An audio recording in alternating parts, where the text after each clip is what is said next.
نحمده ونصلي على رسوله الكريم أما بعد قال الله تبارك وتعالى في القرآن المجيد والفرقان الحميد فأعوذ بالله من الشيطان الرجيم بسم الله الرحمن الرحيم وإنك لعلى خلق عظيم صدق الله العظيم وقال النبي صلى الله تعالى عليه وسلم إنما بعثت لأتمم مكارم الأخلاق أو كما قال عليه الصلاة والسلام۔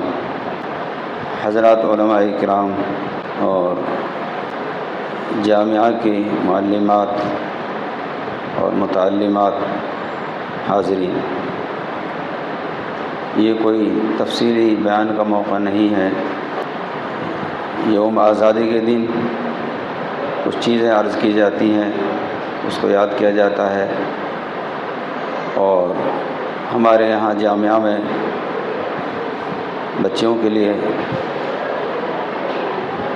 سندیں وغیرہ دی جاتی ہیں اور اس طرح کے ضروری کام انجام دیے جاتے ہیں جس میں بچوں کی حوصلہ افزائی بھی مقصد ہوتی ہے۔ ابھی میرے محترم دوست حضرت مفتی ذاکر صاحب دامت برکاتہم نے بڑی قیمتی باتیں ارشاد فرمائی اور طالبات کے لیے قیمتی چیزیں ارشاد فرمائی، جن میں سے بہت سی باتیں ہیں۔ ایک بات تو میں دہراتا ہوں، ہمارے اساتذہ کرام دارالافتاء میں یہ فرمایا کرتے تھے، اگر تم بہشتی زیور سے کوئی مسئلہ لکھ کر لاؤ گے اس کا حوالہ چلے گا، تعلیم الاسلام سے لکھ کر لاؤ گے اس کا حوالہ چلے گا۔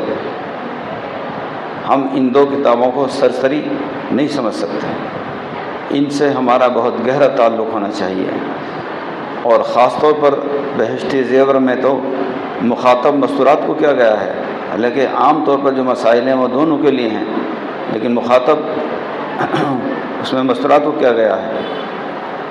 یہ چیزیں ہم اپنے ذہن و دماغ میں بٹھا لیں اور ہمیشہ کے لیے یہ کتابیں اپنے قریب رکھیں انشاءاللہ تعالی۔ باقی باتیں تو آپ نے سنی ہیں۔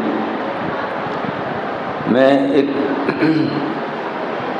بات کی طرف متوجہ کرنا چاہتا ہوں، وہ یہ کہ ماشاءاللہ بہت ساری بچیاں فارغ ہو رہی ہیں اپنے اپنے کورس سے، عالمہ کا کورس سے، صالحہ کا کورس سے، DCC سے اور فلاں سے، اور بہت ساری بچیاں سفر طے کر رہی ہیں اور ان کا سفر جاری ہے۔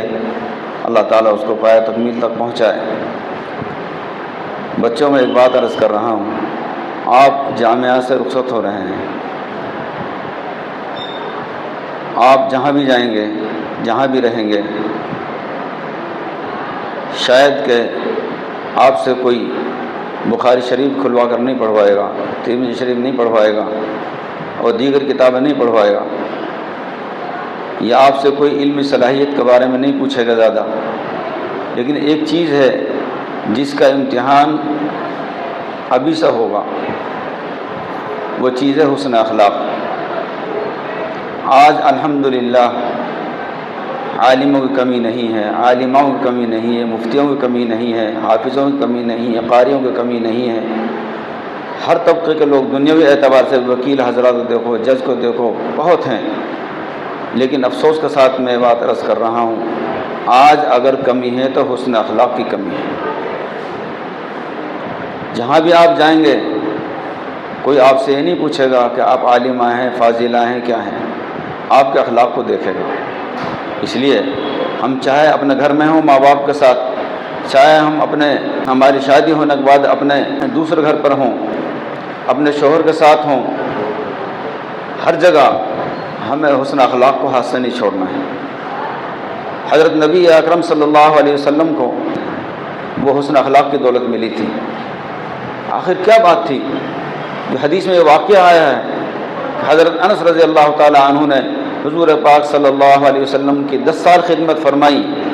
10 سال کے عرصے میں حضور پاک صلی اللہ علیہ وسلم نے کسی کام کے نہ کرنے پر نہ کبھی ڈانٹا نہ مارا، اور یہ واقعہ بھی حدیث کی کتاب میں ملتا ہے۔ ایک مرتبہ آپ نے کسی کام سے بھیجا اور بھیجنے کے بعد میں دیکھا کہ وہ کام کر کے نہیں لائے، تو آپ خود تشریف لے گئے، دیکھا تو انس رضی اللہ تعالیٰ عنہ راستے میں بچوں کے ساتھ کھیل رہے ہیں۔ تو حضور پاک صلی اللہ علیہ وسلم نے فرمایا یا انیس، یعنی محبت کا کہ الفاظ استعمال فرمایا، ارے بھائی میں نے تمہیں فلاں کام کے لیے بھیجا تھا، آپ نہیں گئے، کہ جی اب جا رہا ہوں۔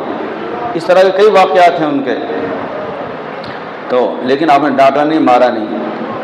آج ہم جو ہے اخلاق سے تقریباً یا تو کورے ہیں، یہ بہت بڑی کمی ہے۔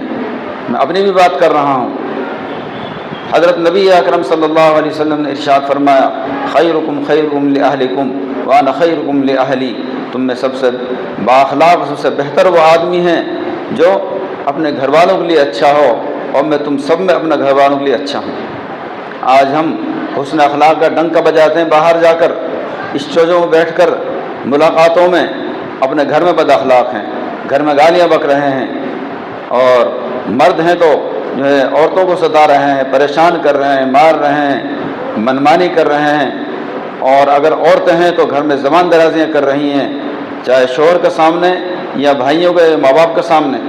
بیٹی ماں کو ستا رہی ہے، باہر جا کر ایسا محسوس ہوتا ہے بڑی با اخلاق ہے، اور گھر میں ایسا محسوس ہوتا ہے کہ سب سے بد اخلاق یہی ہے۔ مردوں عورتوں کا یہ حال ہو گیا ہے، اس میں پڑھے لکھے بے پڑھے لکھے سبھی شامل ہیں۔ ہو سکتا ہے بعض دفعہ پڑھے لکھے اس میں بڑھ جائیں بد اخلاقی میں۔ آج ہمارے اخلاق کو کون جانتا ہے سب سے زیادہ؟ ہمارا کوئی خادم ہوگا، ہمارا کوئی قریب ہوگا، وہ سمجھتا ہے کہ یہ لوگوں کے سامنے با اخلاق بنا پھر رہا ہے، یہ کتنا بدماش ہے۔ ہمارے گھر میں عورتیں سمجھتی ہیں یہ میرے شوہر ہے، فلاں ہے، یہ بھائی ہے، یہ کتنا بدماش ہے، باہر کیسے بنا پھر رہا ہے۔ یہ تصور ختم ہونا چاہیے، یہ تصور ہونا چاہیے یہ ہمارا جو بھائی ہے، ہمارا جو باپ ہے، یہ ہمارا جو شوہر ہے، یہ کتنا با اخلاق آدمی ہے۔ لوگوں کو باہر اگر ان کا اخلاق کا پتہ چل جائے تو لوگ ان کے نیچے اپنے جو ہے رومالوں کو بچھا دیں، پھول برسا دیں ان کے اوپر۔ اسی طریقے سے مستورات کو ہونا چاہیے۔ حضرت نبی اکرم صلی اللہ علیہ وسلم کی تعلیمات میں یہ چیزیں بہت زیادہ بہت کثرت سے ملتی ہیں۔ یعنی میں یہ کہنا چاہتا ہوں، ہم برداشت کا مادہ پیدا کریں اپنے اندر۔ برداشت ایسے نہیں ہوگا ایک دم سے، اس کی عادت بنانی پڑے گی، عادت بنانی پڑے گی، عادت بنانی پڑے گی، تب یہ چیز ہوگی۔ عالم ہونے کے بعد میں یا کچھ حضرات کچھ بننے کے لیے بزرگان دین کے پاس برسوں لگاتے تھے، کوئی 10 سال، کوئی 20 سال، کوئی 30 سال، بڑا لمبا عرصہ گزارتے تھے، اور ان کو جو ہے ایسے کاموں میں لگایا جاتا تھا جو غصے دلانے والے ہوں، ایسے کاموں میں لگایا جاتا تھا جو طبیعت کے خلاف ہوں، لیکن وہ ان کو انجام دیتے رہتے تھے۔ جب شیخ سمجھتا تھا کہ ان کا اخلاق درست ہو گئے، برداشت کا مادہ پیدا ہو گیا، تب ان کو وہاں سے نکالا جاتا تھا، اور ان کے لیے جو ہے باقاعدہ اجازت نامہ، خلافت نامہ دیا جاتا تھا۔ آج ہمارے پاس اتنا وقت نہیں ہے، اور پھر مستورات کے لیے خاص طور سے یہ موقع نہیں ہے، اس لیے ہمارے سدھرنے سنبھلنے کا موقع تو یہ مدرسہ ہے، یہ جامعہ ہے۔ ہم اپنے اساتذہ کی قدر کریں، ذمہ داریوں کی قدر کریں، واقعات کو پڑھیں اور دیکھیں، تو ہم سب کے لیے یہ ضروری ہے اپنے اندر برداشت کا مادہ پیدا کریں۔ اور کوئی تو بات ہے، قرآن پاک میں اللہ تعالیٰ نے جو ہے فرمایا، بَالْكَاظِمِينَ الْغَيْظَ وَالْعَافِينَ عَنِ النَّاسِ، غصے کو پی جانے والے ہیں، لوگوں کو معاف کرنے والے ہیں۔ معافی کا جذبہ ہمارے اندر آنا چاہیے۔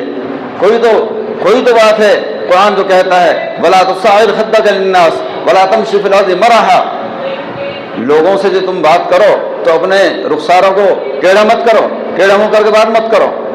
وَلَا تَمْشِ فِي الْأَرْضِ مَرَحًا، اتراک میں مت چلو زمین میں۔ تو یہ سب چیزیں ہیں۔ بس میں تو اس میں یہ بات عرض کرنا چاہتا تھا کہ ہم اپنے اندر کچھ برداشت کا مادہ پیدا کریں، اور اپنے حسن اخلاق پر نظر ثانی کریں۔ ہم اگر اپنے گھر والوں کے لیے حسن اخلاق والے ہوں گے، اپنے شوہر کے لیے حسن اخلاق والے ہوں گے، معاشرے کے لیے حسن اخلاق والے ہوں گے، معاف کرنے والے ہوں گے، برداشت کرنے والے ہوں گے، تو انشاءاللہ ہم خود بھی چمکیں گے، اپنے اداروں کو بھی چمکائیں گے، اپنے اساتذہ کو چمکائیں گے، اپنے بڑوں کو چمکائیں گے۔ اور اگر ہم نے اس کے خلاف قدم اٹھایا، بد اخلاقی کا استعمال کیا، بدلہ لینے کی حرص ہمارے اندر بھری رہی، تو بھائی نہ تو ہم خود چمکیں گے بلکہ اداروں کو اور اپنے اساتذہ کو بدنام کریں گے۔ ہمیں پتہ ہے ہمارے ساتھ یہ معاملہ ہوا ہے، جب کوئی بات ہو جاتی ہے، مدرسے سے باہر بچے کچھ کرتے ہیں تو گھر والے کیا کہتے ہیں؟ ارے یہی سکھایا تھا تمہارا استاد نے، یہی سکھایا تھا تمہارا استاد نے۔ یہ استاد بیچارہ کہاں بیٹھا ہوا ہے، طالب علم و طالبہ کہاں ہیں، استاد گالیاں وہاں پڑھ رہی ہیں۔ تو اس لیے ایسا نہیں ہونا چاہیے۔ حدیث میں نمونہ ہم نے پڑھے ہیں، آپ نے بخاری شریف پڑھی ہے، ترمذی شریف پڑھی ہے، اور بچیاں آنے والی پڑھیں گی۔ ایک ابھی میں ترمذی کا سبق پڑھا رہا تھا 2-3 دن پہلے، ایک واقعہ آیا اس میں، ایک بدو مسجد نبوی میں آیا، اور مسجد نبوی میں آ کر وہ اپنے ہاتھوں کو اٹھا کر اس نے دعا کی، اور دعا کیا کی اس نے؟ یا اللہ مجھ پر اور محمد الرسول اللہ صلی اللہ علیہ وسلم پر رحم فرما، بس اور کسی پر رحم نہ فرما۔ حضور پاک صلی اللہ علیہ وسلم دیکھ رہے تھے، صحابہ موجود تھے، تو آپ صلی اللہ علیہ وسلم فرمایا ارے تم نے خدا کی رحمت کو اتنا تنگ کر دیا، اس میں سب کو شامل کر لیتے۔ تو یہ بات ہوئی۔ تھوڑی دیر بعد میں اس نے کیا کیا؟ وہ مسجد کے ایک کونے کی طرف جا کر پیشاب کر رہا ہے۔ صحابہ کرام رضوان اللہ تعالیٰ اجمعین دوڑے اس کی طرف، اس کو منع کریں، چونکہ اس نے شروع کر دیا تھا۔ حضور صلی اللہ علیہ وسلم نے فرمایا ارے بھائی اب اس کو روکو مت، ٹھیک ہے فارغ ہو جانے دو۔ جب فارغ ہو گیا تو حضرت نبی اکرم صلی اللہ علیہ وسلم نے حکم فرمایا اس مٹی کو کھود کر باہر ڈال دیا جائے، اور یہاں ایک بالٹی پانی ڈال دیا جائے تاکہ یہ بدبو ختم ہو جائے۔ وہ مسجد نبوی جس میں 50,000 نمازوں کا ثواب ملتا ہے، وہ مسجد نبوی جس کے امام حضرت نبی اکرم صلی اللہ علیہ وسلم خود ہیں، وہاں پیشاب کر دیا۔ تو حضور پاک صلی اللہ علیہ وسلم نے اس کو پیار سے بلا کر سمجھایا بھائی یہ مسجدیں جو ہیں یہ پاخانہ پیشاب کے لیے نہیں ہیں، یہ تو خالی عبادت کے لیے ہیں، اس کی ضرورت ہو تو آپ باہر جا کر فارغ ہو کر آئیں، مسجد میں ایسا نہیں کیا کرتے۔ اس کا کیا اثر ہوا اس کے اوپر؟ یقین جانیے آپ اس کا کیا اثر ہونا چاہیے اور کیا اثر ہوا۔ اس نے یہ بات کہنے پہ مجبور ہو گیا کہ ایسا معلم میں نے کسی کو دنیا میں نہیں دیکھا جو ایسا بہترین معلم ہو۔ تو یہ بات کیا تھی؟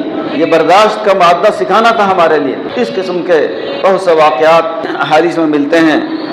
اللہ تعالی ہم سب کو حسن اخلاق کی دولت نصیب فرمائے، اور اس جامعہ کے نام کو ہمیں روشن کرنے کی توفیق عطا فرمائے، اور جو ہمیں سکھایا بتایا گیا اس پر عمل کی توفیق عطا فرمائے۔ وآخر دعوانا الحمد للہ رب العالمین۔